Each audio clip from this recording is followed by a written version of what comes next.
Morning everyone. যিহেতু আজি বতৰটো ঠাণ্ডা, মোৰ মেগী খাবলৈ মন গ'ল। তাকে ভাবিলোঁ মেগীটো যেতিয়া বনাইছোৱেই, মই কেনেকৈনো মেগী খাই ভাল পাওঁ আপোনালোকৰ লগত শ্বেয়াৰ কৰোঁ। সেইবুলি এই ভিডিঅ'টো বনালোঁ। আৰু আহকচোন চাওঁ মই কেনেকৈ মেগী বনাইছোঁ। মেগী বনাবলৈ মই লৈছোঁ পিঁয়াজ এটা, আলু এটা, বিলাহী এটা, জলকীয়া 3টা, ডিম এটা আৰু মেগী 2টা।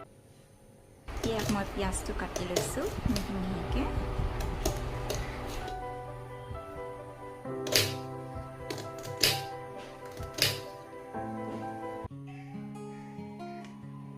এইখিনি মই আলুখিনিও মিহি মিহিকৈ কাটি ল'লোঁ।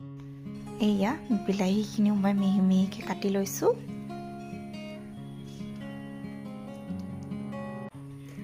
এইটো ল'লোঁ মই জলকীয়া, আৰু জলকীয়াটো মই সৰু সৰুকৈ কাটি লৈছোঁ।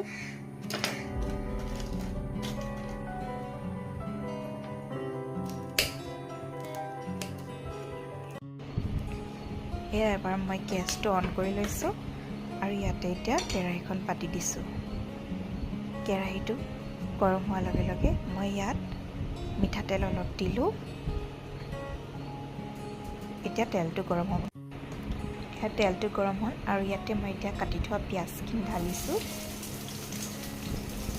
আৰু পিঁয়াজৰ লগতে এতিয়া মই জলকীয়াখিনিও দি দিছোঁ লগতে।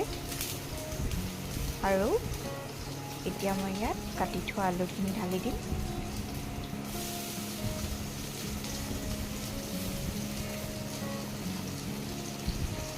আলুখিনি আমি অলপ দেৰিলৈকে লৰাই থাকিম, যেতিয়ালৈকে আলুখিনি নিসিজে। আলুখিনি যেতিয়ালৈকে ভালদৰে সিজি যাব। মই এতিয়া আলুখিনিত অলপ হালধি দি দিছোঁ। হালধি দিলে মেগীটোৰ ৰংটো ধুনীয়া হয়। মই ইয়াত নিমখ নাই দিয়া, কাৰণ মেগী মছলাটোত নিমখ থাকে। আপোনালোকে যদি দিম বুলি ভাবে দিব পাৰে। এতিয়া মই কাটি থোৱা বিলাহীখিনি এই আলুখিনিৰ লগত দি দিছোঁ আৰু অলপ সময় কাৰণে আলু আৰু বিলাহীটো একেলগে লাহেকৈ ভাজি থৈছোঁ। এতিয়া ইয়াত মই মেগী মছলাটো ঢালি দিছোঁ।